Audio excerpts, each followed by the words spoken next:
Mesdames et messieurs, bonjour, ladies and gentlemen, welcome. Première chose, aujourd'hui, je vous ai fait des grilles d'évaluation. Avant, vous voyez l'image en arrière, c'est pas mon ego qui parle, c'est sorti comme ça. Il faut accepter de jouer des fois avec la vie. Le retour de l'héritier et le fil d'or, l'authentique, le. Qu'est-ce qu'il a fait, le gars? Il se prend pour un autre. Il faut qu'on le remette à sa place. J'ai fait ce que je devais faire, selon les capacités que je suis faite. Je travaille pour le Créateur suprême. C'est marqué sur mon curriculum vitae. On va en parler aujourd'hui. C'est le prochain écrit, le prochain tome que je vous invite à lire, à acheter, à m'encourager. Pas pour voir que je suis bon, non. Pour que vous compreniez la vérité sur Gilgamesh, qui est Nimrod. Jésus était là dans ce temps-là. Ah, c'est ça, oui. Qu'est-ce qui s'est passé? Pourquoi? Les grandes prêtresses, qu'est-ce qui est arrivé? Les temples étaient ouverts, qu'est-ce qui s'est passé? On parle de qui? La Mère Marie, la Vierge Marie. On parle de Marie-Madeleine, l'épouse de Yeshua. On parle de Joseph, son père. Pas son père, père adoptif. Le vrai père, c'est qui? C'est quoi? Là, c'est écrit. C'est une fiction, mais je vous dis, moi, ce que je lis dans l'énergie. La vérité, elle est sur le Vatican. On va le savoir comme ça, mais ils ne veulent pas que vous sachiez. Ils veulent plutôt que vous avez fait croire à un héros. Ben voilà, je vous ai fait un héros, là.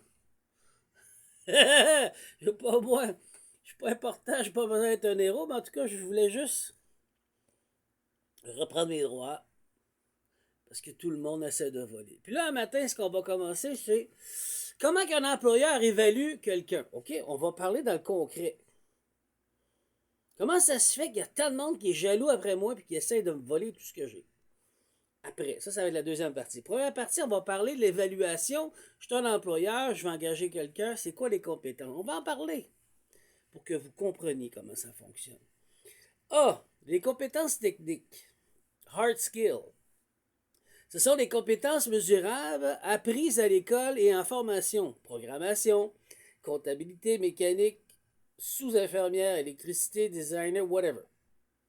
Un employeur vérifie ton diplôme, tes certificats, ton expérience, ta capacité à faire les tâches concrètes. Ça, vous êtes formé, vous savez comment faire ça. Mais quand tu te viens dans le monde spirituel, tu dis, je sais pas, fait que vous préférez dire, il est fou! C'est trop compliqué. Mais là, on va vous former un matin.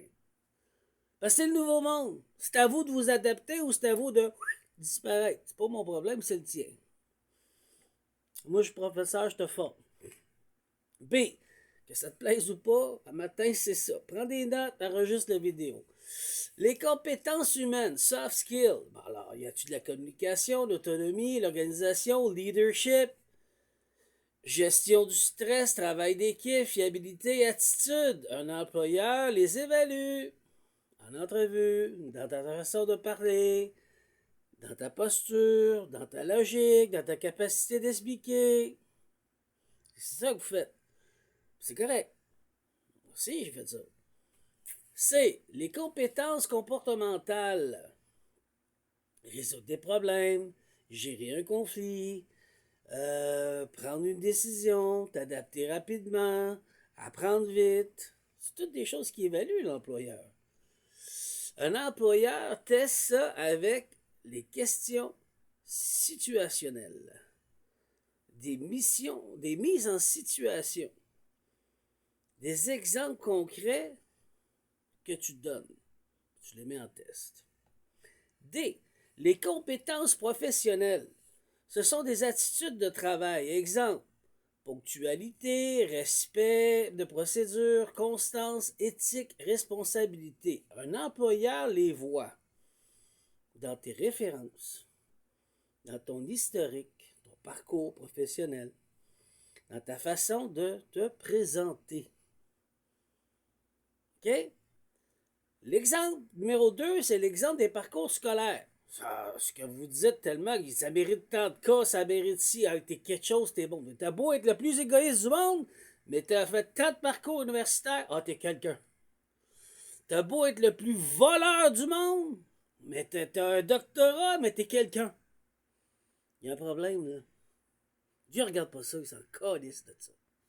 Excusez, j'ai sacré. Dieu regarde autre chose. Mais je vais en parler. Exemple, OK. Étape 1, secondaire. Tu obtiens un diplôme d'études secondaires. Étape 2, DEP, diplôme d'études professionnelles. Mécanique, électricité, blablabla. Vous savez, salaire DEP entre 45 000 à 70 000 piastres. OK? Étape 3, ASP, attestation, spécification professionnelle. Durée 3 à 6 mois. Spécialisé, bon, ben, électricité, tout ça. Bon, ça, j'en ai parlé. 55 à 75 000. 55 000 à 75 000. C'est comme ça que vous êtes capable d'établir qu'est-ce qui vaut, qu'est-ce qui... Ça, c'est la matrice.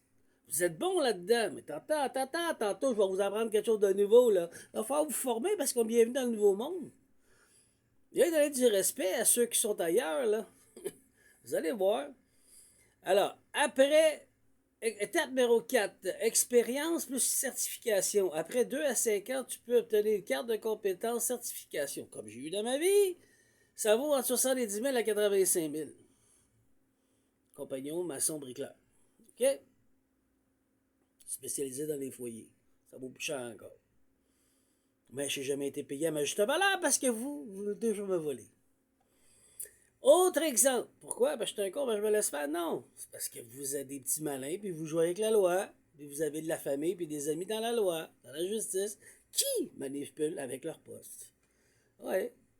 Et aujourd'hui, vous êtes frappé dessus avec le marteau céleste, marteau de Thor, tiens. Autre exemple de parcours collégial, DEC, 60 à 100 000 piastres. Vous savez c'est quoi? Autre exemple universitaire, 80 000 à 150 000, DEC, 2 ans, université 3 à 5 ans. Bon, les salaires, c'est début 60 à 90 000, après 5 ans, 100, 150 000, et ainsi de suite. OK? Ça, c'est la première partie. On va rentrer maintenant dans la deuxième partie, comment évaluer les compétences spirituelles. J'ai tout assez de temps, 7 minutes 30. Je suis mieux d'en revenir avec là. Parce que j'ai beaucoup de choses à vous dire. Vous savez comment évaluer quelqu'un? Ah, vous vous pétez les bretelles. Mais dans le domaine spirituel, c'est un autre game. Quand je dis que je travaille pour le Créateur suprême, moi, j'ai pas été à l'université des Jésuites là, au Vatican. Là. Non, non. Dieu m'a pris moi et il m'a développé. Je suis pas tout seul, il y en a beaucoup comme moi là, qui sortent. Là. Qu'est-ce qu'on vaut? Est-ce que c'est des vrais leaders? Vous êtes qui? Ah, là, ça crée de la jalousie. Ben oui, parce qu'on tombe dans un monde que vous ne connaissez pas, que vous manipulez pas, que vous dominez pas. Parce que travailler pour le Créateur suprême, tu le sais, tu dois faire tes devoirs, tu dois guérir. Guérir quoi? Les 5 traumas à l'âme. T'en as-tu fait un ou tu vis encore avec? T'es-tu toujours sourd? Toujours en train de courir après des femmes ou des hommes? Parce que t'as mal à l'âme, tu préfères faire le party? C'est quoi les traumas que t'as eus? Quels sont-ils? Tu peux-tu les énumérer? L'as-tu fait publiquement? C'est ça qu'on va voir. Ça prend du temps à guérir. C'est inestimable, inévaluable le travail que la personne a fait, l'humain qu'a fait. Mais on ne peut pas mettre un salaire dessus. C'est sûr, on sort du domaine du diable. Ça vaut bien plus, ça vaut de l'or. C'est de la chimie, c'est de l'or. L'or, du diamant, c'est les métaux précieux, toutes les pierres précieuses, métaux précieux. Pourquoi? Parce qu'il a fait son travail. Et c'est beaucoup plus que ça, puis on va en parler dans la partie 2.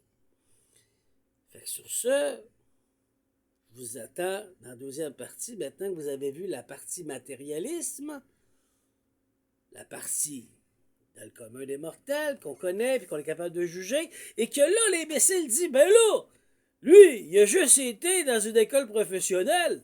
Moi, j'ai été à l'université, fait que je vaux plus que lui. Ah ouais? On va en parler. Je vais t'évaluer le cave. Moi, je vais t'évaluer. Pas par vengeance, je laisse ça au Créateur suprême. Mais tu veux m'évaluer, moi qui est un leader, puis qui le sait? On On va savoir comment je suis devenu, comment je me suis bâti. Partie 2, bientôt.